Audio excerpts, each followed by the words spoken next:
అండి, నేను మీ Neeraja. Welcome back to our channel. ఈరోజు గుండె నిండా గుడి గంటల సీరియల్ నుంచి మాట్లాడుకుందామండి. ఈరోజు ఎపిసోడ్ చాలా బాగుందండి. ఎందుకంటే మీనా కోసం వచ్చిన గజకి బాలు ఏ విధంగా బుద్ధి చెప్తాడో ఈ వీడియోలో చూద్దాం. సో స్కిప్ చేయకుండా చూడండి. ఇప్పుడు వీడియోలోకి వెళ్ళిపోదాం. ప్రభావతి పార్వతికి కాల్ చేస్తుంది. అసలు నువ్వేమనుకుంటున్నావు? ఆషాఢ మాసం అని తెలిసి కూడా అల్లుని అక్కడికి ఎందుకు రానిచ్చావు అని అంటుంది. అప్పుడు పార్వతి, నేను రమ్మనలేదు, అల్లుడు గారే వచ్చారు అని అంటుంది. ప్రభావతి, వాళ్ళకు తెలియదు కదా, నీకు తెలుసు కదా ఆషాఢంలో ఆడపిల్లలు ఎందుకు పుట్టినకి పంపిస్తారో నీకు తెలియదా అంటుంది. అంతలోనే మీనా ఫోన్ తీసుకుని, అత్తయ్య మీరేమి ఇబ్బంది పడద్దు, మేము కింద ఇంట్లోనే పడుకున్నాం, ఆయనేమో మెడపైన పడుకున్నాడు అని అంటుంది. అప్పుడు ప్రభావతి, వాడు ఎందుకు అక్కడ పడుకోవాలి, ఇక్కడే పడుకోవచ్చు కదా అని అంటుంది ప్రభావతి.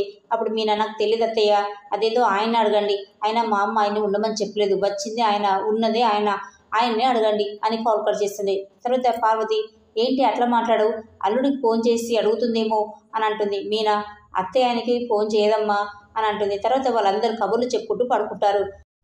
అమ్మా మీనా, ఆషాఢం అనే మీ అత్తగారు ఫోన్ చేసి మరీ నిన్ను పంపించారు, అల్లుడు గారేమో భోజనానికి వచ్చి ఇక్కడే ఉండిపోయారు, రేపు పొద్దున్నే పంపించమ్మా, అసలే నీ కాపురం ఎప్పుడు ఏమవుతుందోనని చాలా భయంగా ఉంటుందమ్మా అని చాలా టెన్షన్ పడుతుంటుంది పార్వతి.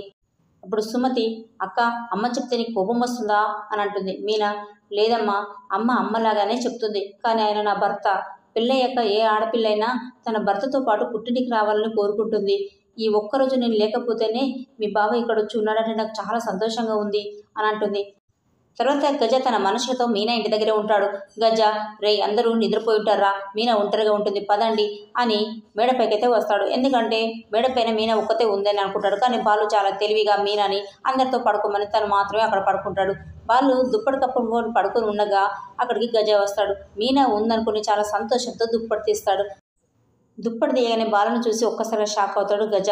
తర్వాత బాలు, రే నీకోసమే ఎదురు చూస్తున్నాను, నువ్వు ఇలాంటి పని చేస్తావని ఊహించాను కాబట్టే నీ మనుషుల కళ్ళు గప్పి వెళ్ళిపోయినట్టు కవరిచ్చి వెయిట్ చేస్తున్నా అని అంటాడు. అప్పుడు గజ, అయినా నేను నీతో పగతోనే ఉన్నాను, ఈసారి నేను వదిలే ప్రసక్తే లేదు అని బాలుతో గొడవ పడతాడు. వాళ్ళు గొడవ పడుతూ కిందికి వస్తారు.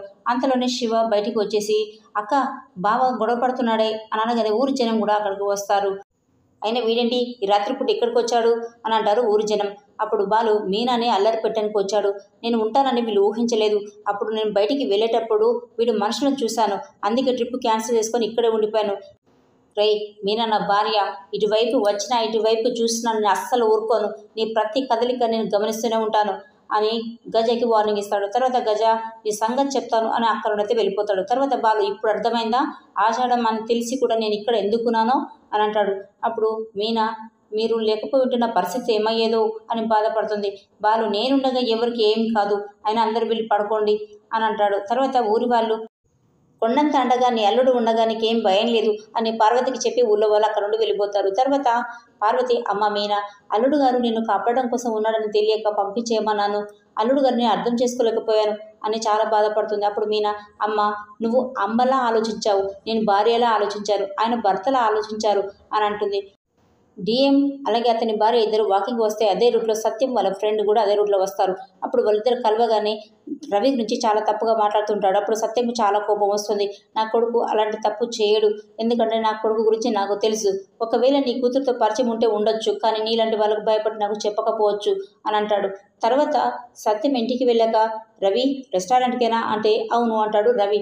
సత్యం, రెస్టారెంట్ పేరుతో నువ్వు ఇంకెక్కడికైనా వెళ్తున్నావా, ఎవరింటికైనా వెళ్తున్నావా అని అంటే రవి లేదనే చెప్తాడు. తర్వాత సత్యం, ఆ డిఎం ఇంటికి వెళ్ళావా అంటే రవి, ఒక్కసారి పని మీద వెళ్ళాను నాన్న అని అంటాడు.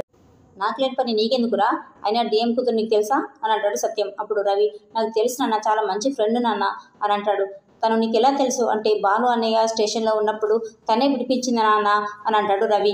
అయితే చాలా మంచి అమ్మాయి అంటాడు సత్యం. చాలా మంచి అమ్మాయి నాన్న, నా బెస్ట్ ఫ్రెండ్ నాన్న.